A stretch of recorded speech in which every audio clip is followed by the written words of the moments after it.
Trenčinani ťaženie na Myjave úspešné neboli a po týždňovej prestávke je tu šanca na reparát.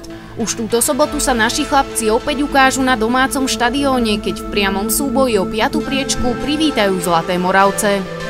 So Zlatými Moravcami očakávame ťažký zápas. Ihrisko si myslím, že nie je až v takom stave, ako by malo byť, takže bude to o bojovnosti a o tom, kto strelí prvý deň. Tak samozrejme, chceme sa pobiť o výsledok a dôležité bude víťazstvo, takže určite chceme bodovať naplno. K tomu, aby sa to podarilo, však potrebujeme hlavne góly. Potešili by napríklad tie 3, ktorými sme otvárali jarnú časť.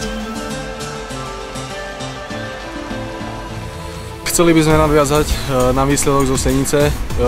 Treba nám už doma vyhrať, bodovať naplno a verím, že sa nám to podarí.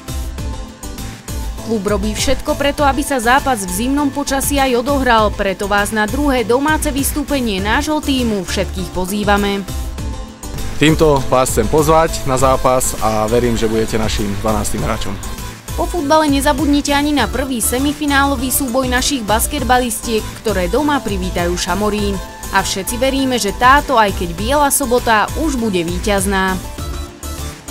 Takže verím, že sa vás nazbiera v čo najväčšom počte, že vás potešíme dobrým výsledkom, ako aj výkonom a že nebudete po nás hádzať veľkonočné vajcia.